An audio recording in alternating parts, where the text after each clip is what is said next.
Good morning and welcome to Daily Focus. I trust that your evening was great and your night's rest was beautiful and that your morning is off to a great start. I'm looking forward to the weekend. I hope that you are as well.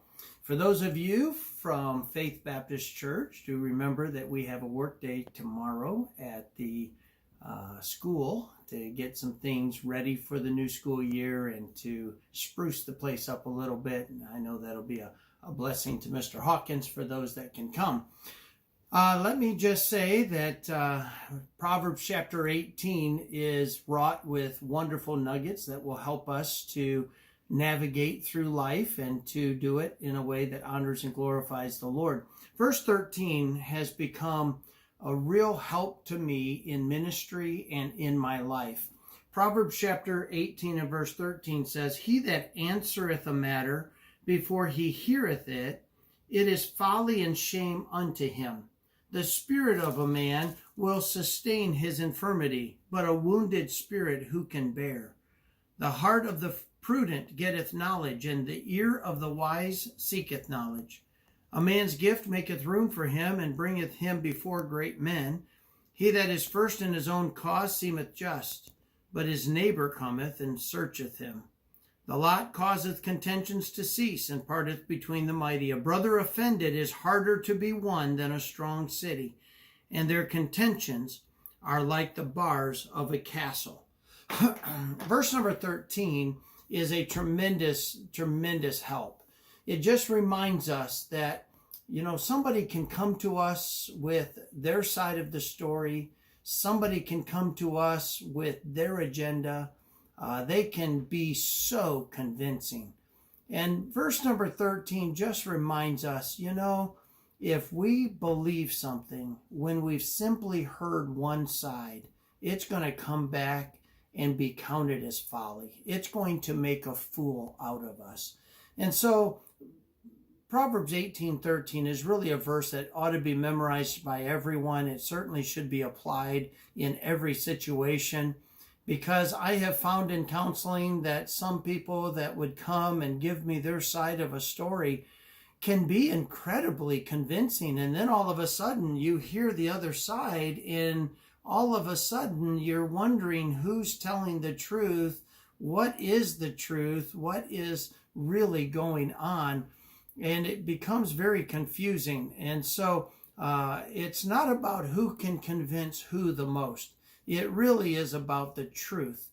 And so as you look through Proverbs chapter 18, the Bible says that the heart of the prudent getteth knowledge, and the ear of the wise seeketh knowledge. In other words, this idea of wanting to understand truth, wanting to get the truth before you come to a conclusion.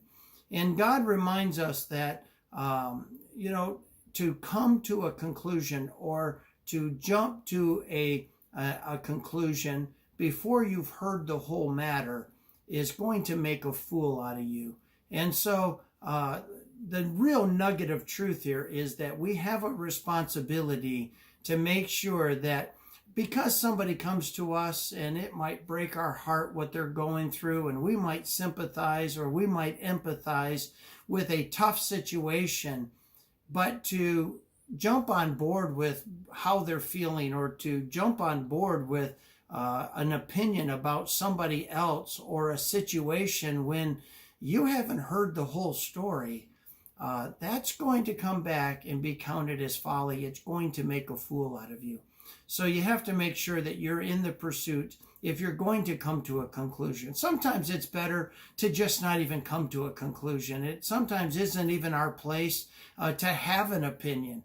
And sometimes people come to us and they put us in the middle of something, or they want us to simply side with them to increase their numbers and create pressure on somebody else. And that takes an element of wisdom to navigate through. But sometimes just being a listening ear and giving feedback to that individual who's going through, but guarding your heart and guarding your mind to even coming to an opinion about the person that they're struggling with or the situation that they find themselves. And we might empathize or sympathize with the fact that they're going through a tough time.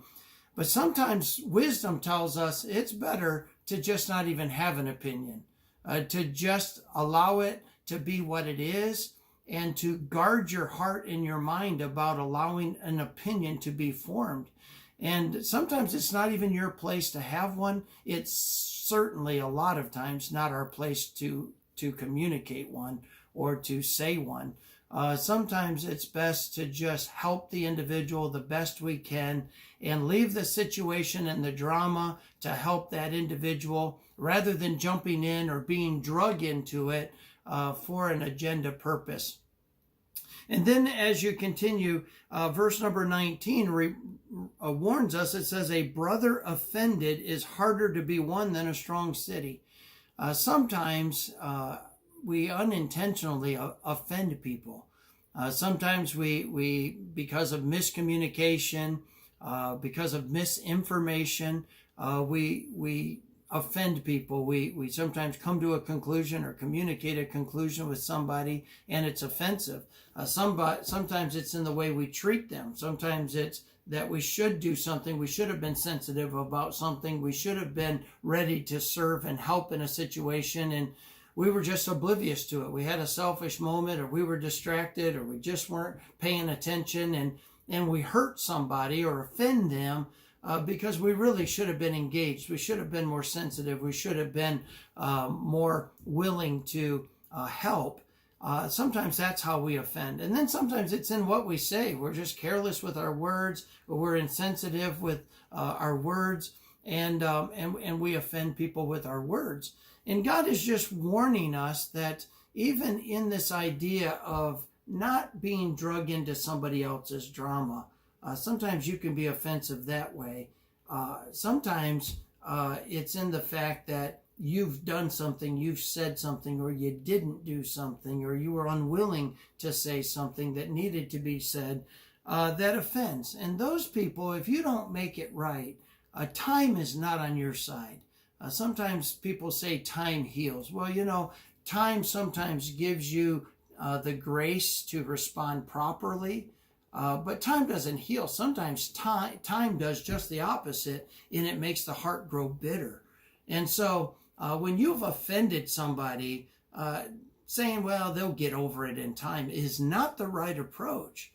Time sometimes makes the heart grow bitter, and it can be very difficult to restore that relationship. And the one thing that you'll find about the path of wisdom and what Proverbs says is it reminds us how important relationships are, and that we ought to nurture them. We ought to be careful with them, and we certainly ought to do what we can to restore relationships that are strained or broken. And life is too short to stay angry. Life is too short to allow your heart to be bitter, and that bitterness will just hurt you anyway. And so God reminds us that, keep short sin accounts. Make sure you strive to restore relationships that are strained or broken, because time makes it very difficult to do that. And so, verse number 19, a brother offended is harder to be won than a strong city, and their contentions are like the bars of a castle. And so let's keep those relationships sharp and well communicated and well meaning and well communicated back to how we love one another and care for one another. I hope you have a great day and a great weekend. We'll look forward to seeing you on Monday. God bless.